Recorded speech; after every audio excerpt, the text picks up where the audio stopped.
ஸ்தோத்திரம் ஸ்தோத்திரம் ஸ்தோத்திரம் ஆண்டவரே, ஸ்தோத்திரம் அப்பா, ஸ்தோத்திரம் ஸ்தோத்திரம் ஸ்தோத்திரம். யார் கண்டை மூடி ஆண்டவருக்கு இந்த நேரத்தில் நம்ம ஸ்தோத்திரம் சொல்லலாம். ஸ்தோத்திரம் அப்பா, ஸ்தோத்திரம் ஸ்தோத்திரம் ஸ்தோத்திரம் ஆண்டவரே.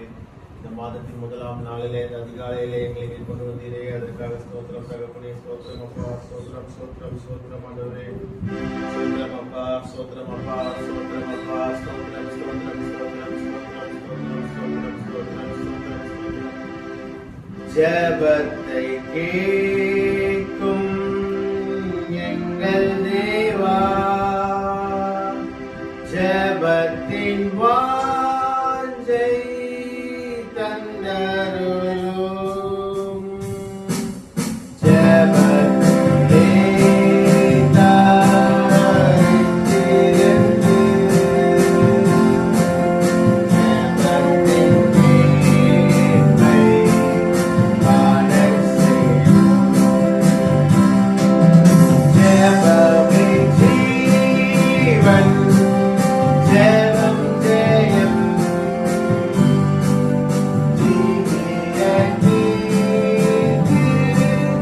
இதுவே சட்டம். ஜெபமே ஜீவன், ஜெபம் ஜெயம்.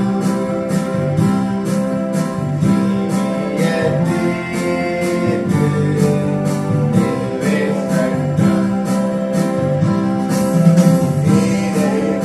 இடைவிடாமல் ஜெபம் செய்ய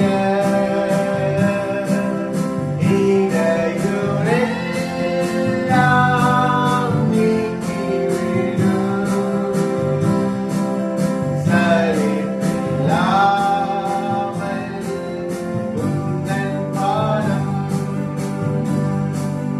கடைசி மட்டும் காத்திருக்கும். ஜெபமே ஜீவன், ஜெபம் ஜெயம். ஜீவியத்தீங்கு இதுவே சட்டம். ஜெபமே ஜீவன், ஜெபம் ஜெயம். ஜீவியத்தீங்கு இதுவே சட்டம். ஆகாத நோக்கம் சிந்தனையை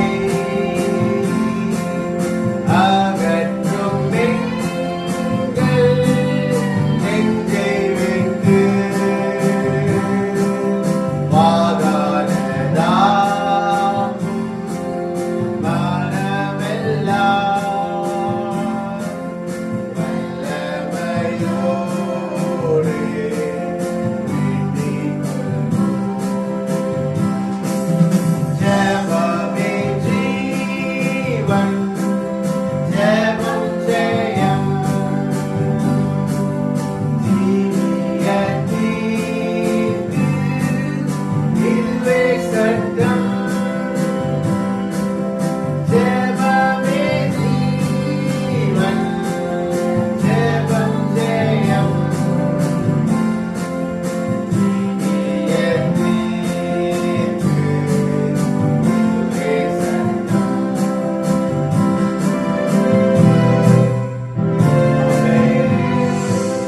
ஸ்தோத்திரம் அப்பா, ஸ்தோத்திரம் ஸ்தோத்திரம் ஸ்தோத்திரம். கொஞ்ச நேரம் நம்ம ஆண்டவருக்கு ஸ்தோத்திரம் சொல்லுவோமா? ஸ்தோத்திரம் அப்பா, ஸ்தோத்திரம் ஸ்தோத்திரம் ஸ்தோத்திரம் அப்பா. இந்த வருடத்தின் 4வது மாதத்திலே எங்களை ஆசீர்வாதமாக கொண்டு வந்தீரே, அதற்கு ஸ்தோத்திரம் ஆண்டவரே. ஸ்தோத்திரம் அப்பா, ஸ்தோத்திரம் அப்பா, ஸ்தோத்திரம் ஸ்தோத்திரம். இயேசுவே ஸ்தோத்திரம் ஆண்டவரே, ஸ்தோத்திரம் அப்பா, ஸ்தோத்திரம் ஸ்தோத்திரம். உங்களுடைய கிருபையே எங்களை வழிநடத்தி கொண்டிருக்கிறார்களே. இயேசுவே ஸ்தோத்திரம் அப்பா, ஸ்தோத்திரம் ஸ்தோத்திரம் ஸ்தோத்திரம் ஸ்தோத்திரம் ஸ்தோத்திரம் ஸ்தோத்திரம். உங்களுடைய இரக்கங்களினாலும் உங்களுடைய தயவினாலும் எங்களை இதுவரைக்கும் வழி நடத்தினீரே, அதற்கு ஸ்தோத்திரம் அப்பா, ஸ்தோத்திரம் அப்பா, ஸ்தோத்திரம் ஸ்தோத்திரம் ஸ்தோத்திரம். எங்கள் ஊழியத்தையும் இதுவரைக்கும் உற்சாகமாய் நடத்தி கொடுத்தீரே, அதற்கு ஸ்தோத்திரம் அப்பா. உற்சாகத்தோடு இந்த ஊழியர்களை செய்யும்படி கிருபை கொடுத்தீரே, அதற்கு ஸ்தோத்திரம் அப்பா. இந்த ஆசீர்வாதமான ஊழியர்களை ஆண்டவரே நீங்க உற்சாகத்தோடு செய்யும்படி கிருபையாய் எங்களை வழிநடத்தினீரே, அதற்கு ஸ்தோத்திரம் ஆண்டவரே. ஸ்தோத்திரம் அப்பா, ஸ்தோத்திரம் ஸ்தோத்திரம் ஸ்தோத்திரம் ஸ்தோத்திரம். எவ்வளவோ தடைகள் இருந்த போதிலும், எவ்வளவோ மன உளைச்சல்கள் இருந்த போதிலும் ஆண்டவரே, எவ்வளவோ பெரு சோகம் இருந்த போதிலும் ஆண்டவரே, உங்களுடைய ஊழியத்தை உற்சாகத்தோடு நாங்கள் செய்ய வேண்டும் என்றும் பயபக்தியோடு ஆண்டவரே செய்ய வேண்டும் என்றும் நாங்கள் கொடுத்த கிருபைக்காக ஸ்தோத்திரம். நல்ல ஞானத்தையும் அறிவையும் கொடுத்து ஆண்டவரே இந்த ஊழியத்தை தொடர்ந்து நடத்தும்படி கொடுத்த கிருபைக்காக ஸ்தோத்திரம் ஏசப்பா. இந்த அதிகாலை நேரத்திலே உங்களை தேடுவதிலே நாங்கள் மிக்க மகிழ்ச்சி அடைகிறோம் ஆண்டவரே. எவ்வளவு சமாதானமா இருக்குது இயேசுவே. இந்த காலை வேளையில் நாங்கள் ஜெபம் செய்யும் போது ஆண்டவரே, எங்கள் குடும்பத்தில் உள்ள தேவைகள் ஒவ்வொன்றையும் நீர் அறிவீரப்பா. எங்கள் குடும்பத்தில் உள்ள தேவைகள் ஒவ்வொன்றையும் நீர் அறிவீரப்பா. எங்கள் மனதில் உள்ள தேவைகளையும் நீர் அறிவீர் ஆண்டவரே. இதுவரைக்கும் ஏற்ற வேலைகளிலே ஆண்டவரே ஏற்ற தேவைகளை சந்தித்து குறைவில்லாமல் வழிநடத்துகிறே. அதற்கு ஸ்தோத்திரம் ஸ்தோத்திரம் ஸ்தோத்திரம் ஸ்தோத்திரம். இன்னைக்கு இந்த வாக்குத்தத்த ஆராதனைக்கு எங்களை கொண்டு வந்தீரே, அதற்கு ஸ்தோத்திரம். உங்களுடைய கிருபையினால் எங்களை வழிநடத்துகிறீரே, அதற்கு ஸ்தோத்திரம். எல்லா போராட்டங்கள் ஆண்டவரே, எல்லா பிரச்சனைகள் சத்துருவின் பிடியிலிருந்து விடுதலை கொடுத்து ஆண்டவரே உங்களுடைய சமூகத்துக்கு நாங்கள் வந்தாலும் சத்துருவை வெட்கப்படுத்தும்படியாக இந்த அதிகாலை நேரத்திலே இந்த ஜெபத்திலே கலந்து கொள்ளும்படி எங்களுக்கு கொடுத்த கிருபைக்காக ஸ்தோத்திரம். இந்த தருணத்திற்காக ஸ்தோத்திரம் அப்பா. ஸ்தோத்திரம் ஸ்தோத்திரம் ஸ்தோத்திரம். இந்த மாதத்தை ஆசீர்வதிங்க. எல்லா மாதத்தை போல இந்த மாதத்திலே எங்களுக்கு ஒரு நல்ல ஆசீர்வாதமான மாதமாய் நீங்கள் மாற்றிக் கொடுங்க ஆண்டவரே. ஸ்தோத்திரம் அப்பா. எங்கள் பத்திரிகை ஊழியத்தை தொடர்ந்து ஆசீர்வாதமாக நடத்தும்படி கொடுத்த கிருபைக்காக ஸ்தோத்திரம். ஏப்ரல் மாதத்துக்கான இதில் ஆண்டவரே நாங்கள் இதற்கு முன்னாகவே நாங்கள் ஆண்டவரே கரெக்டான டைம்ல அதை முடிக்கும்படி கிருபை கொடுத்தக்காக நன்றி ஆண்டவரே. இயேசுவே, உங்களுடைய கிருபை இல்லாமல் ஒன்றுமே இல்லை இயேசுவே. ஸ்தோத்திரம் அப்பா. ஸ்தோத்திரம் ஸ்தோத்திரம். இந்த மாதத்துல இருக்கிற ஒவ்வொரு ஆண்டவரே ஊழியத்தையும் ஆசீர்வதிங்க. உபவாச கூட்டங்களை ஆசீர்வதிங்க. இந்த வாட்ஸ்அப் ஜெபங்களை ஆசீர்வதிங்க. இந்த பெரிய வெள்ளிக்கிழமையில இருக்கிற ஆண்டவரே இந்த வார்த்தைகளை பேசுகிற ஒவ்வொருவரையும் ஆசீர்வதிங்க. இந்த ஈஸ்டர் நாளை ஆண்டவரே நாங்கள் உற்சாகத்தோடு ஆண்டவரே நாங்கள் கொண்டாடும்படியா கிருபை கொடுங்க. என் தேவன் உயிர் தெழுந்தார் என்பதை நினைத்து இயேசுவே சந்தோஷத்தோடு களி கூறும்படி எங்களுக்கு ஒரு கிருபை கொடுங்கப்பா. ஸ்தோத்திரம் அப்பா. ஸ்தோத்திரம் இயேசுவே. இருக்கிற எல்லா ஸ்தோத்திர கூட்டங்களையும் ஜெபங்களையும் நாம் ஏறெடுக்கிறோம் ஆண்டவரே. எங்கள் போதகருடைய ஆண்டவரே இந்த முதலாவது ஆண்டவரே இந்த ஆனிவர்சரியான ஸ்தோத்திர கூட்டத்தை ஆசீர்வதித்து கொடுங்க. உற்சாகத்தோடு நாம் அந்த ஊழியத்தை செய்யும்படி கிருபை கொடுங்கப்பா. ஸ்தோத்திரம் அப்பா. ஊழியத்திற்கு உண்டான எல்லா தேவைகளையும் நீர் இதுவரைக்கும் சந்தித்தீரே, அதற்கு ஸ்தோத்திரம். குடும்பத்தில் உள்ள தேவைகளை சந்தித்தீரே, அதற்கு ஸ்தோத்திரம் ஆண்டவரே. எங்கள் ஆத்மாவை நாங்கள் பாதுகாப்பாக வைத்துக் கொள்ளும்படியாக எங்களுக்கு கொடுத்த கிருபைகளுக்காக ஸ்தோத்திரம். நாங்கள் இன்று பாடல் போடுகிற பாடல்கள் மூலமாக எங்கள் ஆத்மா உயிர்ப்பிக்கும்படி கிருபை கொடுங்க ஆண்டவரே. அதே போல நாங்கள் செய்கிற ஜெபத்தின் மூலமாக எங்கள் ஆத்மா உயிர்ப்பிக்கும்படி கிருபை கொடுங்க ஆண்டவரே. ஸ்தோத்திரம் அப்பா. ஸ்தோத்திரம் ஸ்தோத்திரம் ஆண்டவரே. கேட்க போகிற ஆண்டவரே இந்த வாக்குத்தத்த வசனத்தின் மூலமாக உற்சாகத்தோடு நாங்கள் இந்த வாக்குத்தத்த வசனத்தை எங்களோடு பேசி எங்களுக்கான கொடுத்த வாக்குத்தத்த வசனத்தை நாங்கள் ஆண்டவரே கேட்டு அதன் மூலமாக நாங்கள் எங்கள் வாழ்க்கையை கிருபையாய் வழிநடத்தும்படி கிருபை கொடுங்கப்பா. எல்லா துதிக்கான மகிமையும் உமக்கே செலுத்துகிறோம் என்பதை இயேசுவின் மூலம் ஜீவன் நல்ல பிதாவே. ஆமென். ஆமென்.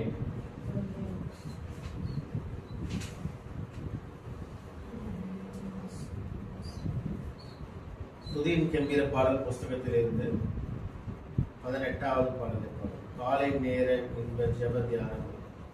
கருணை பொற்பாதம் காத்திருப்பேன். அதிகாலையில் அறிவை உணர்த்தி அன்போடு இயேசு தினம் என்னோடு பேசுவார்.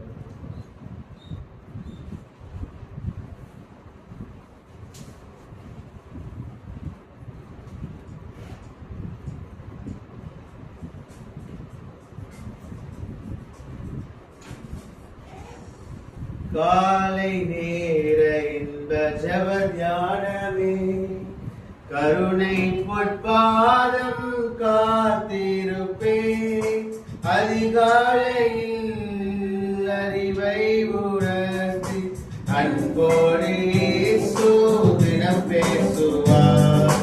அதிகாலையில் அறிவை உணர்த்தி அன்போடு இயேசு தினம் பேசுவார். காலை நேர இன்ப ஜெப தியானமே, எஜமானின் இயேசு முகம் தேடுவேன். என் கண்கள் தாவின் கரம் நோக்குவேன்.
16வது பாடலை பாடுவோம்.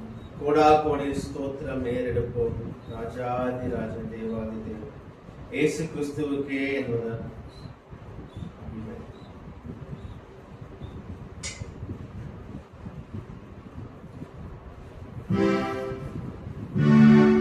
கோடா கோடி ஸ்தோத்திரம் ஏறெடுப்போம் ராஜாதி ராஜன் தேவாதி தேவன் இயேசு கிறிஸ்துவுக்கே மகிமை.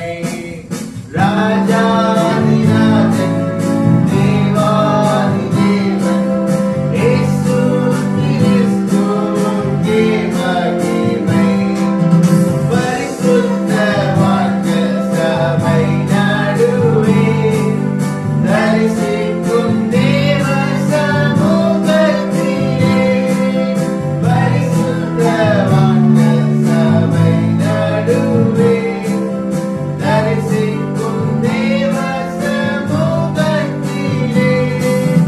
அல்லேலூயா அல்லேலூயா ஆவியில் பாடி மகிழ்வோம்.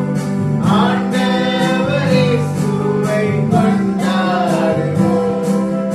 ஆண்டவர் இயேசுவை கொண்டாடுவோம்.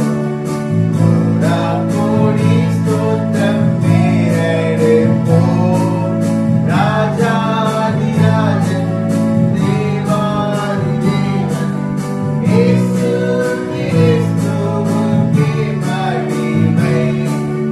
ராஜாதி ராஜன் தேவாதி தேவன் இயேசு கிறிஸ்துவுக்கே மகிமை. திருவாசகத் தந்தை நெருங்குவோம். திருரத்தம் கரத்தி ஏந்தி நிற்போம். திருவாசகத் தந்தை நெருங்குவோம்.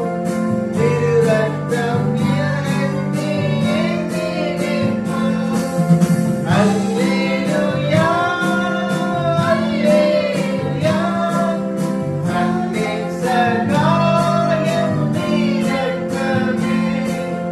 கர்த்தர் கிருபை என்றும் உள்ளதே. கர்த்தர் கிருபை என்றும் உள்ளதே. கோடா கோடி ஸ்தோத்திரம் ஏறெடுப்போம் ராஜாதி ராஜன் தேவாதி தேவன் இயேசு கிறிஸ்துவுக்கே மகிமை. ராஜாதி ராஜன் தேவாதி தேவன் இயேசு கிறிஸ்துவுக்கே மகிமை. குருவி பறவை வானம் பாடியே கவலையின்றி பறந்து பாடுவே. குருவி பறவை வானம் பாடியே கவலையின்றி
கொஞ்ச நேரம் நம்ம ஆண்டவருக்கு ஸ்தோத்திரம் சொல்லுவோம். ஸ்தோத்திரம் ஸ்தோத்திரம்.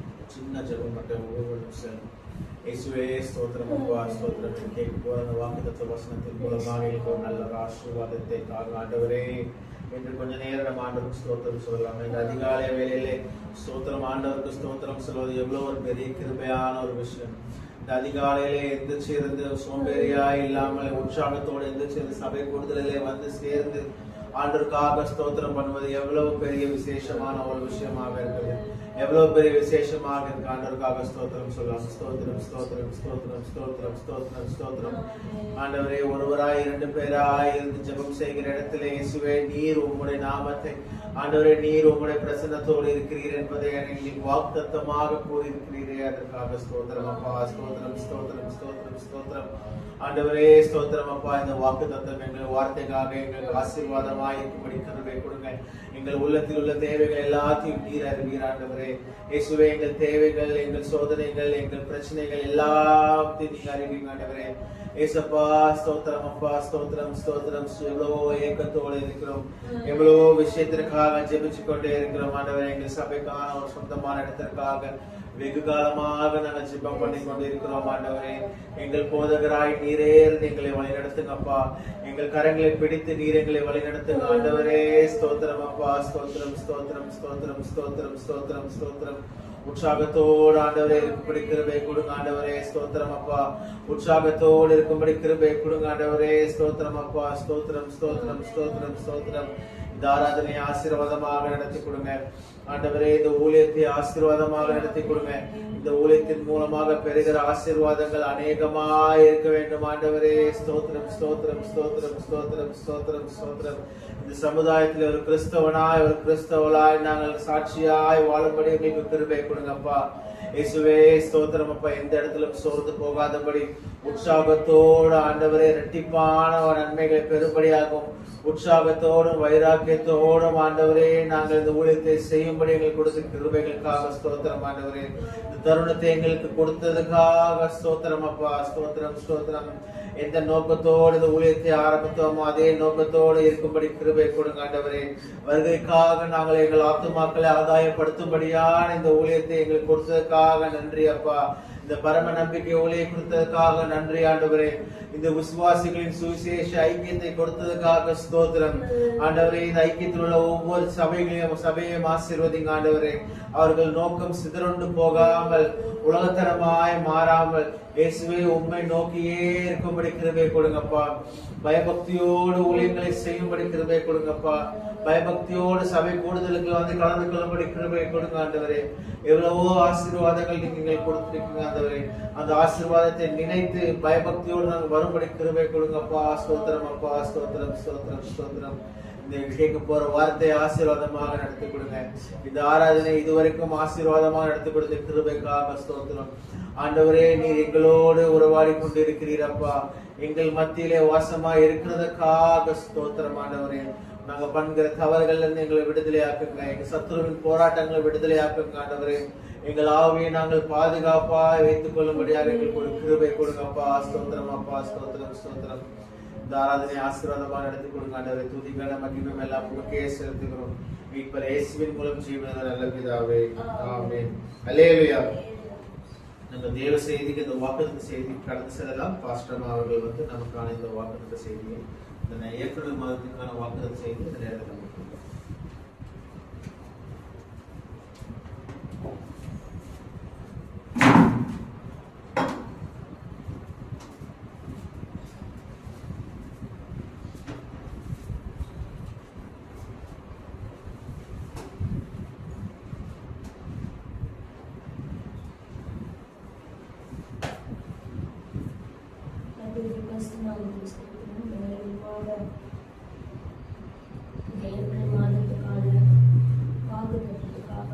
சமூகத்திலே ஜெபிக்கும்போது கர்த்தர் ஒரு வசனத்தை கொடுத்தார். அந்த வசனத்தை நாம் தியானிப்போம். ஆதியாகமத்தின் புஸ்தகம் 15ஆம் அதிகாரம் 1ஆம் வசனம். ஆதியாகமம் 15:1. இந்த காரியங்கள் நடந்த பின்பு கர்த்தருடைய வார்த்தை ஆபிரகாமுக்கு தரிசனத்திலே உண்டாகி அவர் ஆபிராமே, நீ பயப்படாதே, நான் உனக்கு கேடகமும் உனக்கு மகா பெரிய பலனுமாய் இருக்கிறேன் என்றார்.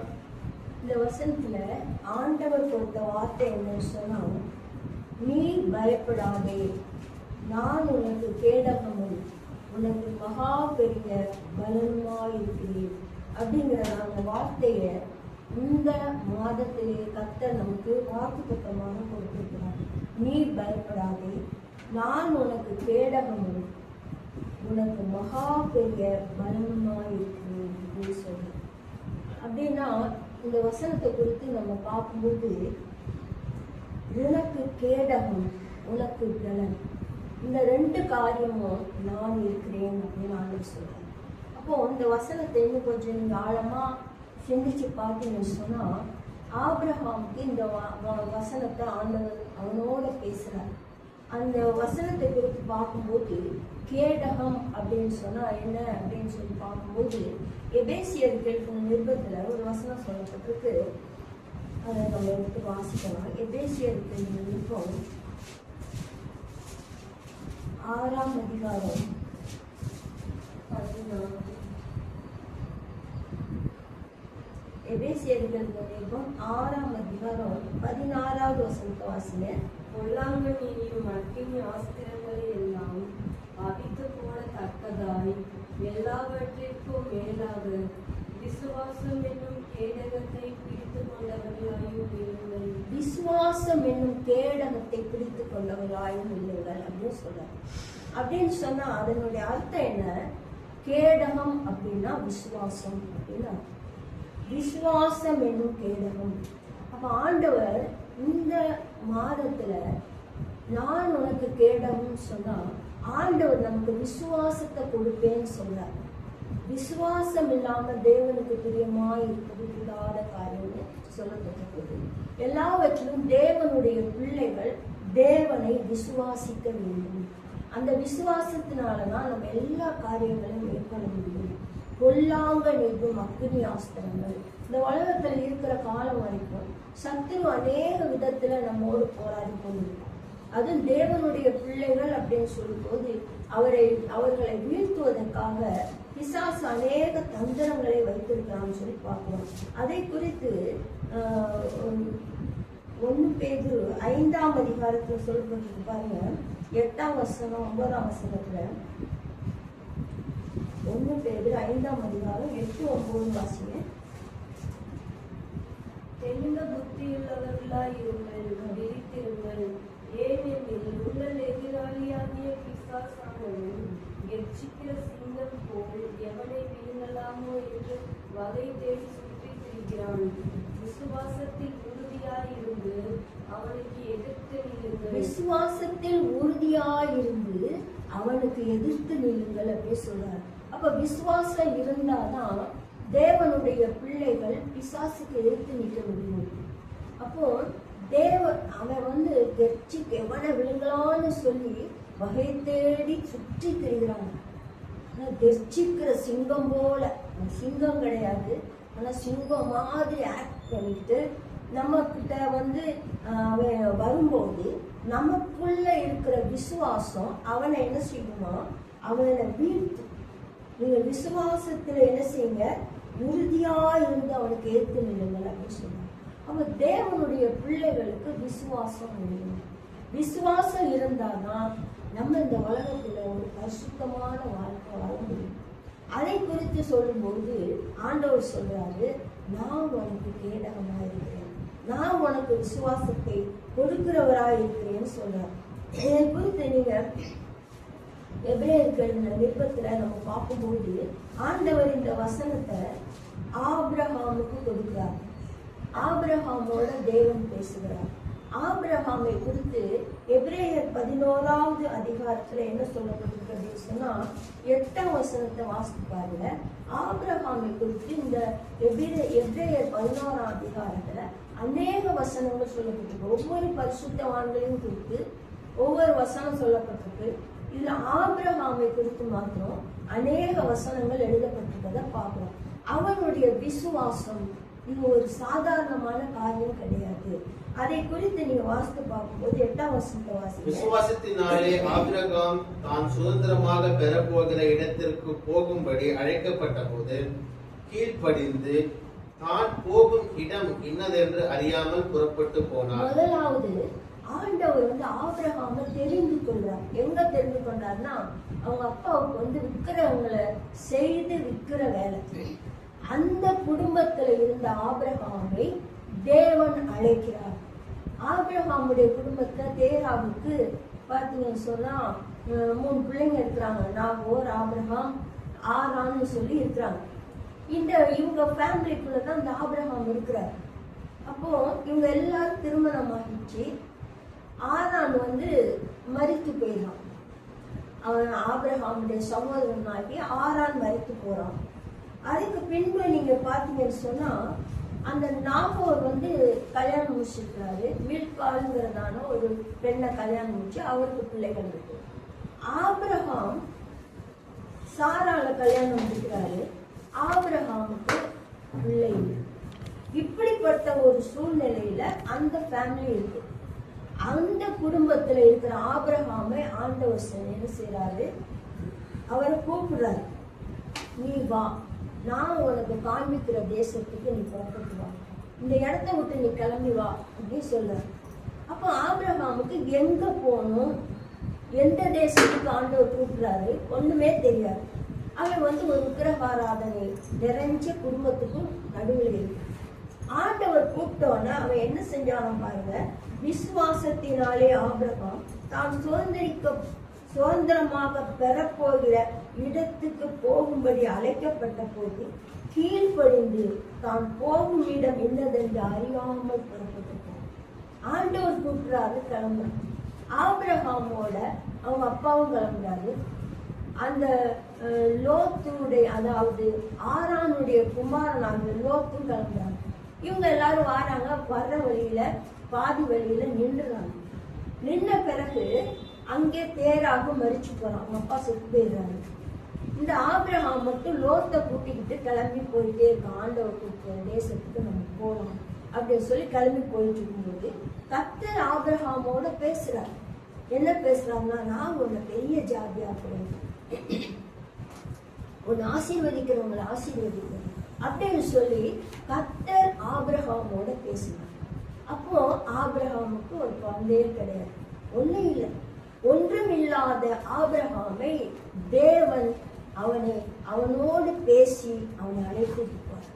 ஆபிரகாம் அதை விசுவாசித்து அவர் பின்னால கடந்து போனான்னு சொல்லி பார்க்கிறோம்.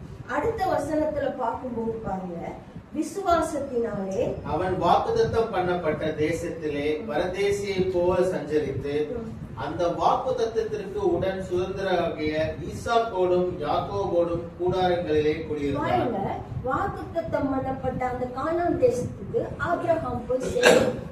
ஆண்டவர் சொல்றாரு, இந்த தேசத்தை நான் உனக்கு சுதந்திரமா கொடுத்திருக்கிறேன், உன் சந்ததியார் இந்த தேசத்தை சுதந்திரிப்பார்கள் சொல்றாரு. ஆனா ஆபிரகாமுக்கு ஒரு குழந்தையே கிடையாது. அப்ப ஆபிரகாம் என்ன செய்யறான், கர்த்தர் மேல விசுவாசத்தை வச்சு அந்த தேசத்துல அவன் குடியிருக்கான். அவன் குடியிருக்கும் போது பாருங்க என்ன நடக்குது அப்படின்னு சொல்லி பார்க்கும்போது, ஆபிரகாம் இந்த நம்ம அந்த 15வது ஆதியாகமம் 15வது அதிகாரத்துல நம்ம பார்க்கிறோம். ஆண்டவர் சொல்றாரு, நான் உனக்கு கேடகமும் மகா பெரிய பலனுமா இருக்கிறேன்னு சொல்லும் போது அவன் சொல்றான், ஆண்டவரே எனக்கு ஒரு சுதந்திரமே இல்லையே, எனக்கு ஒரு பிள்ளை இல்லையே, என் வீட்டுல இருக்கிற இந்த தமஸ்கு ஊரான் தானே இருக்கிறான் அப்படின்னு ஆண்டவர்கிட்ட சொல்றான். அப்ப ஆண்டவர் சொல்றாரு, இவன் அல்ல, உனக்கு நான் ஒரு சுதந்திரத்தை கொடுப்பேன் அப்படின்னு சொல்றாரு. அதையும் ஆபிரகாம் விசுவாசிக்கிறான். ஆனா ஒண்ணுமே நடக்கல. எதுவுமே இல்லாத நேரத்துல கர்த்தர் அவனை கூட்டிட்டு போய் வேற வெளியே கூட்டிட்டு போய், வானத்து நட்சத்திரத்தை பாரு, கடற்கரை மணலை பாரு, இவ்வளவாய் உன் சந்ததியை நான் பெருகப்படுவேன்னு சொல்லி ஆண்டவர் ஆபிரகாமோட பேசுறார். ஆனா அவனுக்கு ஒரு பிள்ளை கிடையாது. ஆபிரகாமுக்கு வயசு ஆயிட்டே போய் சாராளுடைய கற்பம் செத்தே போச்சு. இப்படிப்பட்ட சூழ்நிலையில ஆபிரகாம் விசுவாசத்தோட இருக்கிறார். ஆண்டவர் ஏதோ சொல்றாரு, ஆண்டவர் நம்மளை கூட்டிட்டு வந்திருக்கிறாரு, உன் சந்ததியை எவ்வளவாய் பெருக பண்ணுவேன்னு சொல்றாரு. நம்ம ஆண்டவரை விசுவாசிப்போம் சொல்லி விசுவாசிப்போம். அவனுக்கு தேவன் ஒரு குமாரனை கொடுக்கிறார். 100 வயசுல ஒரு ஈசாக்கை கொடுக்கிறார். இதை நல்லா நீங்க பாத்தீங்கன்னு சொன்னா இந்த இடத்துல சொல்லியிருக்கு 12ஆம் வசனத்தை சொல்லியிருக்கு, சரீரம் செத்தவன் என்று. 11ஆம் வசனத்தை வாசிங்க. எபிரேயர் 11:11. விசுவாசத்தினாலே சாராலும் வாக்குத்தத்தம் பண்ணினவர் உண்மையுள்ளவர் என்றெண்ணி கற்பந்தரிக்க பலன் அடைந்து வயது சென்றவளாய் இருந்தும் பிள்ளை பெற்றார். பாருங்க, கற்பந்தரிக்க பலன் அடைந்து வயது சென்றவளா இருந்து பிள்ளை பெற்றார். தேவனால கூடாது ஒண்ணுமே இல்லை. இது நடக்கக்கூடிய சாத்தியமே கிடையாது. ஆனாலும் தேவன் சொன்னபடி சாராளுக்கு ஒரு குழந்தையை கொடுத்தார். அந்த ஆபிரகாமுக்கு 100 வயசாயிடுச்சு. அந்த வயசுல ஒரு குழந்தைய கொடுத்திருக்கிறார். அதை வளர்க்கிறான். அப்படி வளர்த்துட்டு இருக்கும் போது பாருங்க, அந்த பிள்ளையாகிய ஈசாக்குக்கு 40 வயசாகும் வரைக்கும் அவன் கல்யாணம் வச்சு கொடுக்குறான். அப்படியே அவன் வச்சுட்டே இருக்கான். கடைசியில ஈசாக்குக்கு 37 வயசு ஆகும்போது சாராள் மறிச்சு போறான். அந்த குடும்பத்துக்குள்ள நடக்கிற சம்பவங்களை பார்த்தீங்கன்னா விசுவாசம் என்பது உங்களுக்கு புரியும். அதுக்கு பின்பு பாருங்க, 40 வயசுல எலியேசரை அனுப்பி ஈசாக்குக்கு ஒரு பெண்ணை பார்க்கறதுக்காக ஆபிரகாம் அனுப்புறாரு. அவனும் போய் ரெபேக்காலை அழைத்து கொண்டு வரான். கடைசியில ரெபேக்காலுக்கும் ஈசாக்குக்கும் திருமணம் முடிந்து 20 வருஷம் குழந்தை இல்லையா. இந்த சம்பவத்தை நீங்க பாத்தீங்கன்னு சொன்னா 40 வயசுல அவருக்கு கல்யாணம், 20 வருஷம் குழந்தை இல்லை. ஈசாக்கு தன் மனைவியாகிய ரெபேக்காளுக்காக ஜெபம் பண்ணினார். கர்த்தர் அவள் கர்ப்பத்திலே 2 குழந்தைகளை கொடுத்தார். அதுக்கு பிறகு அந்த 2 பிள்ளைகளும் பிறந்தாங்க. இப்ப ஆபிரகாமுக்கு வயசு என்ன இருக்கும் கணக்கு போட்டுப்பாரு. 160 வயசாயிடுச்சு ஆபிரகாம்.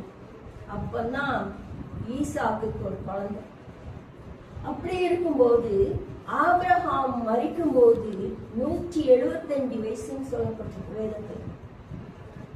ஆபிரகாம் தன்னுடைய பேர பிள்ளைகளோட 15 வருஷம் அவன் என்ன செஞ்சிருக்கான், அப்படி இருந்திருக்கான். இந்த வசனத்துல சொல்லியிருக்கு, அவன் வாக்குத்தத்தம் பண்ணப்பட்ட தேசத்திலே பரதேசியை போல சஞ்சரித்து அந்த வாக்குத்தத்தத்துக்கு உடன் சுதந்திரராகிய ஈசாக்கோடும் யாக்கோபோடும், ஈசாக்கு மகன் யாக்கோபு பேரன், இவர்களோட கூடாரங்களிலே குடியிருந்தான் அப்படின்னு சொல்லப்பட்டு. ஆபிரகாம் ஒரு பெரிய செல்வ சீமானாயிருந்தான். அந்த கானான் தேசம் அவனுக்கு முன்னதாக இருந்தது. இந்த தேசத்தை உனக்கு தருவேன்னு சொல்லியிருக்கிறாரு. அவ்வளவு பெரிய தேசத்துல ஆபிரகாம் கூடாரத்துலதான் குடியிருக்கார். அந்த சுதந்திரராகிய ஈசாக்கோடும் யாக்கோபோடும் உட்கார்ந்துட்டு. இப்போ ஆண்டவர் வானத்து நட்சத்திரத்தை போல அவன் சந்ததியை பெருக பண்ணுவேன்னு சொன்னாரு. இப்ப ஆபிரகாமுக்கு இருக்கிற சந்ததியில பாத்தீங்கன்னு சொன்னா 3 பேர் தான் இருக்கிறாங்க. ஈசாக்கு, யாக்கோபு, ஏசாக்கு, 3 பேர் தான் அவனுடைய சந்ததியில இருக்கிறாங்க. ஆபிரகாம் மரித்து போனான்னு சொல்லி பார்ப்போம். அப்ப பாருங்க, அவன் நீங்க கீழே பாத்தீங்கன்னு சொன்னா 12ஆம் வசனத்தை வாசித்து பாருங்க.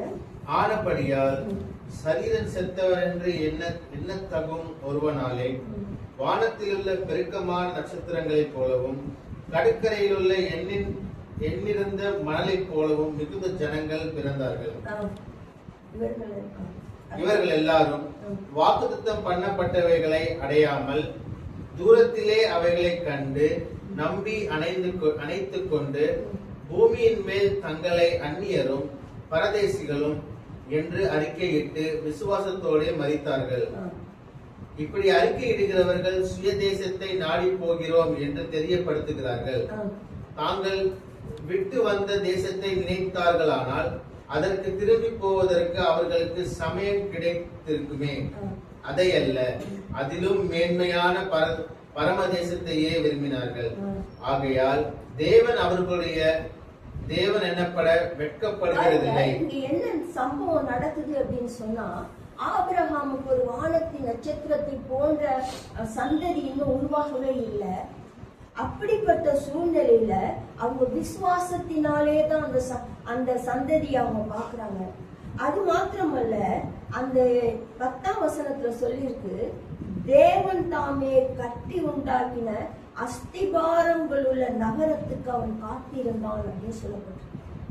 ஆபிரகாம் கூடாரங்கள்ல தான் குடியிருக்கான். அவன் கூடாரத்துல குடியிருந்துட்டு தேவன் தாமே கட்டி உண்டாக்கின அஸ்திபாரங்கள் உள்ள நகரத்துக்கு அவன் காத்திருந்தான். அந்த அஸ்திபாரம் உள்ள நகரம் என்ன? அவன் அதற்கு காத்திருந்ததுனால இந்த உலகத்துல கூடாரத்துல குடியிருக்கிறான். ஆண்டவர் வாக்கு பண்ணியிருக்கிறான், அவன் சந்ததி இவ்வளவாய் பெருக பண்ணுவேன்னு சொல்லி அவ்வளவு பெரிய ஆசீர்வாதத்தை தேவன் அவனுக்கு வாக்கு பண்ணியும் அவன் இந்த உலகத்துல அந்நியனும் பரதேசியுமாய் காணப்பட்டான். அதனாலதான் கூடாரம் போட்டு குடியிருக்கிறவங்களாம் அப்படின்னா பரதேசிகள் தான் கூடாரம் போட்டு குடியிருப்பாங்க. இஸ்ரவேல் புத்திரர் பாருங்க, கானானுக்கு பிரயாணம் பண்ணி போகும்போது ஆங்காங்கே தன்னுடைய கூடாரங்களை போட்டு உட்கார்ந்தாங்க. அதுக்கு பின்பு கூடாரத்தெல்லாம் மடக்கிக்கிட்டு அவங்க கிளம்பி போவாங்க. இப்படிதான் அவர்களுடைய பிரயாணம் இருந்ததுன்னு பார்க்கிறோம். இவனுக்கு கர்த்தர் ஒரு தேசத்தை கொடுத்தும் அதுல அவன் கூடாரத்துல தான் உட்கார்ந்துட்டு இருக்கிறான். காரணம் என்னன்னு சொன்னா, அஸ்திவாரம் உள்ள நகரத்துக்காக அவன் காத்திருந்தான்னு சொல்லப்பட்டு. அப்போ இவர்கள் அந்த அந்த ஒரு மேன்மையான அதை குறித்து அவர் சொல்றாரு, அந்த நகரம் நாங்க சுய தேசத்தை நாடி போகிறோம் என்று தெரியப்படுத்துகிறார்கள் சொல்லி. அந்த சுய தேசம் என்ன அப்படின்னா, அவங்க விட்டு வந்த தேசம் இல்லை. ஆபிரகாமை அழைக்கும் போது தேராகி இருந்த அந்த தேசம் அல்ல. அந்த தேசத்துக்கு போகணும்னா அவங்க நடந்து போயிருக்கலாம், அது அல்ல. அதை காட்டிலும் மேலான தேசத்தை அவர்கள் தேடினார்கள். அப்போ ஆண்டவர் ஆபிரகாமை அழைச்ச பிறகு அவன் ஒரு விசுவாசிகளின் தகப்பனாய் மாறுகிறான்.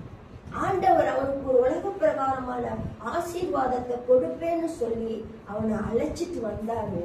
ஆனா அவனுடைய வாழ்க்கை மேன்மையான ஒரு ஆசீர்வாதம் உள்ள வாழ்க்கையாக மாறினது. ஆண்டவருடைய பிள்ளைகளாகிய நாமும் கூட ஏதோ கர்த்தர் நமக்கு சில ஆசீர்வாதங்களை தாரேன்னு சொல்லி கூப்பிடுறதுனால நம்ம ஆண்டவருடைய சமூகத்துக்கு கூட வரோம். ஆண்டவர் எனக்கு இதை செய்வார், அதை செய்வார், ஒழுங்கா தேவ சமூகத்துக்கு போனா கர்த்தர் என்னை மேன்மையா வைப்பார்னு சொல்லி வாரோம். ஆனா தேவ சமூகத்துக்கு வர வர தேவன் நம்மை உருவாக்குகிறார். எதுக்கு உருவாக்குறார்? பரம வாசஸ்தலத்துக்காக நம்மை உருவாக்குறார். இதே போலதான் ஆபிரகாமை கர்த்தர் உருவாக்கினார். இந்த உலகத்தின் மேன்மையான காரியத்துல ஒரு ஆசீர்வாதமாய் வைப்பேன் என்று சொன்ன தேவன் அவனுடைய வாழ்க்கையில ஒரு மேன்மையான ஆசீர்வாதத்தை பெற்றுக் கொள்ளும்படியாக அவனை உருவாக்கினார். அவன் அஸ்திபாரம் உள்ள நகரத்துக்காக காத்திருந்தான். அது தேவனுடைய ராஜ்யம். அதற்காக காத்துக்கிட்டு இருக்கிறான். எனக்கு இந்த உலகத்துல என்ன இருக்குதோ இல்லையோ தெரியாது. இந்த ஞாயிற்றுக்கிழமை கூட அருமையா அந்த பாஸ்டர் பிரசங்கம் பண்ணாங்க, ஆராதனை. இந்த உலகத்தின் ஆசீர்வாதங்கள் எல்லாம் குப்பை, அதெல்லாம் ஒண்ணுக்குமே உதவாதது. நமக்கு எவ்வளவு பெரிய சொத்து சுகம் இருந்தாலும் எல்லாமே ஒரு குப்பை தான் அப்படின்னு சொல்லி அவர் பிரசங்கம் பண்ணார். உண்மையில அது ரொம்ப ஒரு ஆசீர்வாதமான வார்த்தை. உலக ஆசீர்வாதங்கள் ஒன்றையுமே நாம் தேவனுடைய ராஜ்யத்துக்கு போகும்போது எடுத்துக்கொண்டு போக முடியாது. அது ஒரு ஒண்ணு எல்லாம் உலகத்துல இருக்க வரைக்கும் அனுபவிப்போம், அப்படியே போட்டுப்போம். அது புதுசு புதுசா வந்தாதான் நமக்கு சந்தோஷமா இருக்குமே ஒழிய பழையசெல்லாம் மறந்தே போயிடும். இப்படிப்பட்ட ஒரு ஆசீர்வாதம் தான் உலகத்துல இருக்கு. ஆபிரகாம் இதை அல்ல மேலானதை தேடினான். அப்போ அவனுடைய வாழ்க்கையில பாருங்க, வேதத்திலே சொல்லியிருக்கு, அவன் விசுவாசிகளின் தகப்பனா மாறினான். அவன் தேவனை விசுவாசித்தான், அது அவனுக்கு நீதியா எண்ணப்பட்டது. இந்த ஐஸ்வர்யவான் லாசரு கதையில கூட பார்த்தீங்கன்னு சொன்னா, லாசர் போய் ஆபிரகாமின் மடியில் இருப்பதாக அந்த ஐஸ்வர்யவான் பார்க்கறான்னு சொல்லி. அப்போ தேவன் ஆபிரகாமை தேவனுடைய ராஜ்யத்திலேயே ஒரு மேன்மையான இடத்துல வைத்திருக்கிறார். அதற்காக தேவன் அவனை அந்த அந்த அருவருப்பான இடத்துல இருந்து மீட்டு கொண்டு மேன்மைப்படுத்தினான்னு சொல்லி பார்ப்போம். அதை தான் அவன் விரும்பவும் செஞ்சான். அப்படிப்பட்டதான ஒரு சூழ்நிலையில இருந்த ஆபிரகாமுக்கு தேவன் பலனாயிருக்கிறார். அவர் சொல்றாரு, நான் உனக்கு கேடகமும் மகா பெரிய பலனுமா இருக்கிறேன்னு சொல்ற. அப்போ நம்ம ஆண்டவருடைய சமூகத்துல வந்து கர்த்தருக்குள்ளாக முன்னேறி மேன்மையான ஆசீர்வாதத்தை நாம் சுதந்திரித்துக் கொள்கிறவர்களாய் நாம் மாறும்போது தேவன் நமக்கு பலனா இருக்கிறார். அவர் நம்ம பலப்படுத்துவார். நம்ம வாழ்க்கையில் அநேக சோதனைகள் வரலாம், அநேக பிரச்சனைகள் இருக்கலாம், கஷ்டம் இருக்கலாம், நெருக்கம் இருக்கலாம். எல்லா சோதனைகளின் நடுவிலையும் கர்த்தர் நம்மை பலப்படுத்துகிறவராயிருக்கிறார். நம்மளுடைய வாழ்க்கையில கூட நீங்க பாத்தீங்க சொன்னா, பாஸ்டர் இருக்கிற காலம் வரைக்கும் அவங்க எங்களுக்கு ஒரு பெரிய பலனா இருந்தாங்க. எத்த புடிச்சு நாங்க கவலைப்படவே மாட்டோம். அதெல்லாம் பார்த்துப்பாங்க. அவங்க எதுவுமே செய்யலன்னா கூட அவங்க இருக்கிறது ஒரு பலனா இருந்துச்சு. அதனால எல்லா சூழ்நிலையும் ஏதோ ஒரு ஆலோசனை கேட்கணும்னா கூட, பிள்ளைகளா இருந்தாலும் சரி, நானா இருந்தாலும் சரி, எதுனாலும் கூட அவங்க போய் கேட்போம். இப்படி செய்யலாமா, இந்த மாதிரி பண்ணலாமா, இந்த கூட்டத்துக்கு இது செய்யலாமா, அது செய்யலாமா, ஃபேமிலியில வர பிரச்சனைகளை கூட இதை செய்வோமா அதை செய்வோமான்னு கேட்போம். சில நேரம் பிள்ளைகளுடைய வாழ்க்கையில கூட சில காரியங்களை செய்யும் போது உடனே வந்து ஆலோசனை கேட்பாங்க, இப்படிலாம் செய்யலாமா அப்படின்னு. உடனே அவங்களும் சரியான ஆலோசனையை கொடுப்பாங்க. ஆனா இந்த நாட்கள்ல 1 வருஷ காலம் ஆக போகுது, அது எப்படி 1 வருஷம் போச்சுதுன்னு தெரியல. அந்த மாதிரி ஒரு ஆலோசனை கேட்பதுக்கு எங்களுக்கு யாருமே இல்லை.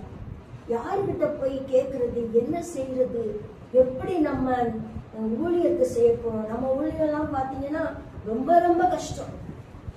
இது நமக்கு ஒரு ஆராதனை ஸ்தலம் இல்லை, சரியான விசுவாசிகள் கிடையாது. இப்படிப்பட்ட சூழ்நிலையில எப்படி இந்த ஊழியத்தை நம்ம கட்டி கொண்டு போறது, எப்படி செய்யறது, இப்படிப்பட்ட சூழ்நிலைகள். பத்திரிகை ஊழியம் எல்லாத்தையும் அவங்களே பார்த்துப்பாங்க. செய்தி எழுதி மட்டும்தான் கொடுப்போம், மற்ற எல்லாத்தையும் அவங்களே பார்த்துப்பாங்க. இப்ப அதுக்கு காசு கொடுக்கறது, வைக்கிறது எல்லாம் பார்த்துப்பாங்க. இப்ப எல்லாமே நம்ம செய்ய வேண்டியிருக்கு. இப்படிப்பட்ட சூழ்நிலையில என்ன செய்யுது? கர்த்தரே பலனாயிருக்கிறார். அவங்க இருந்த அந்த இடத்துல தேவன் இருக்கிறார். அவர் இருக்கிறதுனாலதான் இம்மட்டும் எல்லா காரியங்களையும் நிறைவேற்ற முடியுது. நம்ம சுய பலத்தால ஒன்றும் செய்ய முடியாது. நிறைய ஒரு பெரிய சர்ச் இருக்கு, ஒரு நிறைய ஆத்துமாக்கள் இருக்காங்கன்னா அவங்க விட்டுட்டு போனா கூட அதை நம்ம நடத்திட்டு போயிடலாம். ஆனா அது எல்லாமே ஒரு கேள்விக்குறியான சூழ்நிலையில் இருக்கும்போது இந்த மண்டபம் கூட நமக்கு கிடைக்க முடியாத சூழ்நிலை ஆகிப்போச்சு. என்ன செய்யறதுன்னே தெரியல. அவங்க அந்த மேல நடத்துனாங்க, இப்ப அந்த இடமும் போயிடுச்சு. ஆண்டவரே நாங்க என்ன பண்றதுன்ட்டு ஜோபம் தான் பண்ணிட்டு இருந்தோம். ஆண்டவர் அற்புதமாக இந்த இடத்த கொடுத்தாரு. இதெல்லாம் எப்படி நடந்துச்சு தெரியும். இந்த இடம் ஒண்ணு இருக்குதுன்னு தெரியவே தெரியாது. கர்த்தர் கொடுத்தார். இம்மட்டும் இந்த ஊழியத்தை கர்த்தர் நடத்திட்டு வராரு. எவ்வளவோ காரியங்கள், நெருக்கங்கள். ஒரு நாள் சர்ச்சைக்கு வந்துட்டோம், எங்கேயுமே இடம் இல்லை, இந்த ரூமும் போயிடுச்சு. அப்படிப்பட்ட சூழ்நிலையில என்ன செய்யறது? காருக்குள்ள இருந்தே ஜெபம் பண்ணோம். எசப்பா என்ன பண்றது இந்த நேரத்துல? அன்னைக்கு ராபோஜன ஆராதனை நேரம். அந்த நேரம் கர்த்தர் ஒரு ஞானம் கொடுத்தாரு, வீட்டுல வச்சு நடக்குவோம்னு சொல்லி அப்படியே கிளம்பி போய் எல்லா விசுவாசிகளையும் வர சொல்லி எல்லாரும் வந்தாங்க. ஆண்டவருடைய கிருபையினால அந்த ஆராதனை அங்க வச்சு நடக்கணும். இப்படி ஒவ்வொரு சூழ்நிலையிலும் பிசாசு ஜெயித்துக்கலாம்னு சொல்லி போராடுகிற ஒவ்வொரு சூழ்நிலையிலும் ஆண்டவருடைய கிருபை தாங்கி நடத்திட்டு வர்றாரு. அது ஒரு பெரிய பலன். கர்த்தர் சொல்றாரு, இந்த மாசத்துல நான் உனக்கு கேடகம் மகா பெரிய பலனுமா இருக்கேன்னு சொல்லி. நிச்சயமா இந்த மாசத்துல கர்த்தர் ஏதோ ஒரு காரியத்தை செய்ய போறாங்க, ஏதோ ஒரு அற்புதத்தை செய்ய போறாங்க. அது நமக்கு தெரியாது. நாம் எப்படி இருக்கணும்? விசுவாசத்துல உறுதியா இருக்கணும். வேற ஒன்னும் செய்ய வேண்டாம். ஆண்டவருடைய வருகை மிகவும் சமீபம். நம்ம எதையோ ஒன்றை சாதிக்க போறது இல்லை. நம்முடைய ஆத்மாவை நாம் காத்து ஆண்டவருடைய வருகையில போகணும். உலகத்துல நடக்கிற சம்பவங்கள் எல்லாம் பார்க்கும்போது அநேகம் சொல்லிட்டு வராங்க, ஏசப்பா சீக்கிரமா வரப்போறாங்க. அதுக்கு முன்னாக நடக்கக்கூடிய காரியங்கள் எல்லாம் நடந்து கொண்டிருக்கிறதுன்னு சொல்லி, வானத்திலே அடையாளங்களை காட்டுவேன்னு சொல்லி நேற்றைய தினத்துல கூட உங்களுக்கு போன் பண்ணி சொல்லிட்டு இருந்தாங்க. ஏதோ ஒரு தேசத்துல அப்படியே வானம் ஃபுல்லா செவப்பாயிட்டான். எல்லாரும் ஆண்டவர் வந்துட்டாரோன்னு சொல்லி நினைச்சாங்களாம் அப்படின்னு சொல்லி சொன்னாங்க. இப்போ நான் சொன்னேன், ஆண்டவர் வரது யாருக்குமே தெரியாது. ஆனா வானத்துல அடையாளங்களை காட்டுவேன்னு சொல்லியிருக்கிறாரு. சோப்பா இருக்கிறாரு, வரப்போறாரு பார்த்துக்கிட்டு இருக்கிற சூழ்நிலைக்கு டைமுக்கெல்லாம் ஆண்டவர் விடவே மாட்டாரு. அவர் வந்தாருன்னா 1 நிமிஷம் தான். மறுரூபமாக்கி அவருடைய பிள்ளைங்களை மட்டும் கூட்டிட்டு போயிடுவார். வேற எதுவுமே இந்த உலகத்துல தெரியாதுன்னு சொன்னோம். அப்ப பாருங்க, நம்ம வாழ்க்கையில தேவனுடைய பிள்ளைகளாகிய நாம் விசுவாசத்துல பலப்பட, விசுவாசத்துல உறுதியாயிருங்கன்னு சொல்றார். இந்த வருஷத்துல, இந்த மாதத்துல கர்த்தர் நம்மை விசுவாசத்திலே பலப்படுத்த முடியும். நாம் விசுவாசத்தோடு வேதத்துல சொல்லியிருக்க மனுஷகுமாரன் பூமியிலே வரும்போது விசுவாசத்தை காண்பாரோ அப்படின்னு சொல்லப்பட்டு. ஏன்னா அவர் இந்த நாட்கள்ல விசுவாச துரோகம் தான் எல்லா இடத்துலயும் நடந்துட்டு இருக்கு. விசுவாசத்துக்கு விரோதமா தான் பிசாசு போராடிக்கிட்டு இருக்காங்க. விசுவாசத்தை பார்க்கவே முடியல. எதுவும் ஆண்டவர் சொன்னார், அப்படி செய்வார் இப்படி செய்வார், ஒண்ணுமே நடக்கலையேன்னு சொல்லி எல்லாம் சோர்ந்து போயிட காலமா இருக்கு. நாம் விசுவாசத்திலே உறுதியாயிருப்போம். இயேசு கிறிஸ்து வரும்போது நாம் விசுவாசத்துல இருப்போமானா நம்ம கூட்டிட்டு போவார். மேலானவர்களை நம்ம தேடும், மேலான காரியங்களை யோசிப்போம். நம்ம ஆண்டவனோடு இருக்கணும்னு சொல்லி ஆண்டவர் விரும்புகிறார். எனக்கு கூட ஒருத்தவங்க என்கிட்ட சொல்லியிருக்காங்க, ஆண்டவர் என்கிட்ட சொல்லியிருக்கிறார், நான் உன் கூடயே இருக்கிறேன், நீ மட்டும் என்னை விட்டு போயிடாதுன்னு சொல்லிட்டு இருக்கிறாரு. சொன்னாரு, என்னோட பேசினாருன்னு சொன்னாங்க. அப்போ அவங்க சொன்னாங்க, நம்ம தான் ஆண்டவரை விட்டு போயிடுவோம், ஆனா அவருக்கு நம்மளை விட்டு போக மாட்டாரு அப்படின்னு சொன்னாங்க. உண்மையாவே தேவன் நம்மை விட்டு உன்னை விட்டு விலகுவதும் இல்லை, உன்னை கைவிடுவதும் இல்லைன்னு சொல்லியிருக்கிறாரு. நம்ம கூட தான் ஆண்டவர் இருக்கிறாரு, ஆனா நம்ம தான் அவரை விட்டு போயிடும். அவருக்கு பிரியமா இல்லாததெல்லாம் நம்ம செய்யும் போது தேவனுக்கு நம்ம தூரமாய் போகும். நம்ம வேலை, நம்ம காரியம், நம்ம பலவீனம், நம்ம பிரச்சனை, இவைகளை தான் நம்ம சொல்லிட்டே இருக்கிறோமே ஒழிய ஆண்டவருக்கு நம்ம வாழ்க்கையில இடமே இல்லை. தேவ சமூகம் வெறுமையா இருக்கு. நம்ம என்ன செய்யறோம் அப்படின்னு சொன்னா அது புரியவே மாட்டேங்குது. என்னமோ செய்யறோம், நம்ம வாழ்க்கைக்கு தான் நம்ம முதலிடம் கொடுத்துட்டு இருக்கிறோமே ஒழிய ஆண்டவருக்கு நம்ம வாழ்க்கையில முதலிடம் இல்லை. அவர் எப்படி நம்மகிட்ட வரும்போது விசுவாசத்தை காண்பார். விசுவாசத்தினால எல்லாவற்றையும் ஜெயித்து தேவ பிள்ளைகள் முன்னேறணும். அந்த முன்னேறுகிற வாழ்க்கை இல்லைன்னு சொன்னா நம்ம ரொம்ப கஷ்டத்துக்குள்ள போக வேண்டிய சூழ்நிலை. ஆபிரகாம் தேவனை விசுவாசித்தான், அது அவனுக்கு நீதியாக எண்ணப்பட்டது. மேன்மையான அஸ்திபாரங்கள் உள்ள நகரத்திலே பிரவேசிக்க ஆபிரகாமுக்கு கர்த்தர் உதவி செய்தார். ஒரு பிரசங்கம் பண்ணும்போது ஒரு வார்த்தை சொன்னார், ஆபிரகாமுக்கு தேவன் வானத்தின் நட்சத்திரத்தை போல கடற்கரை மணலை போல உன் சந்ததியை பெருக பண்ணுவேன்னு சொன்னாரு. அது எப்போ நிறைவேறும் தெரியுமா? 1000 வருட அரசாட்சியில தான் நிறைவேறும்னு சொன்னார். 1000 வருட அரசாட்சியில உலகம் முழுசும் யூதர்கள் இருப்பாங்க, அவங்களுக்கு தான் 1000 வருட அரசாட்சி. அப்ப தேவன் அன்று ஆபிரகாமுக்கு பண்ணின வாக்கு தத்துவம் 1000 வருட அரசாட்சியில முடிவு பெறுது அப்படின்னு சொல்லி சொன்னார். பாருங்க, ஆண்டவர் வாக்கு பண்ணினார்னா அது எப்ப நடக்கும், ஏது நடக்கும்ன்றது அவருடைய சித்தம். தேவனுடைய பிள்ளைகளாகி நம்ம வாழ்க்கையில ஆபிரகாமை போல விசுவாசத்துல உறுதியா இருக்கும். எல்லா சூழ்நிலைகளை பார்த்து விசுவாசத்தை உற்சாகப்படுத்தி அதில் உறுதியா இருந்து அஸ்திபாரங்கள் நகரத்துக்காக அவன் காத்திருந்து இந்த உலகத்துல அந்நியனும் பரதேசியமா ஜீவிச்சு அந்த மேன்மையான சாக்கியத்தை பெற்றுக்கொண்டான்னு பார்ப்போம்.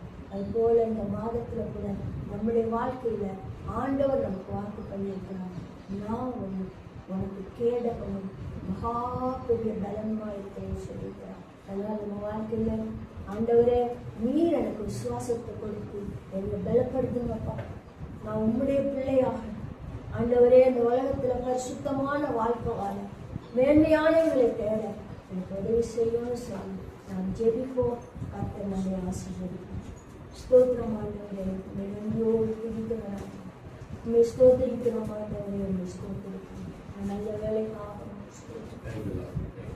இந்த வேலையிலுமாய் கர்த்தாவே பாதத்தில் வர கிருபை கொடுத்ததுக்காக ஸ்தோத்திரம். ஆண்டவரே நீ பயப்படாது, நான் உனக்கு கேடகம் மகா பெரிய பலனுமா இருக்கிறேன் என்று சொல்லியிருக்காப்பா. இந்த மாதத்திலே நீர் எங்களுக்கு கேடகமாக மகா பெரிய பலனாக இருந்து எங்களை நடத்த போகிறதுக்காக நீர் எங்க கூட இருக்கிறதுக்காக உமக்கு ஸ்தோத்திரம். நாங்கள் அதை விசுவாசித்து எங்களுடைய வாழ்க்கையிலே நாங்கள் கடந்து போக முன்னேற எங்களுக்கு உதவி செய்ய முடியாது சொல்லிக்கிறோம். உலகமாய் போய்விடாத பரம தேசத்தை நாடி உங்களுடைய நாமத்தை உயர்த்த எங்களுக்கு கிருபைத்தார். மேலானவர்களை நோக்க உதவி இந்த வருகைக்காய் எங்களை ஆயத்தப்படும். இயேசு கிறிஸ்து மூலம் வேண்டிக் கொள்கிறோம் பிதாவே. ஆமென்.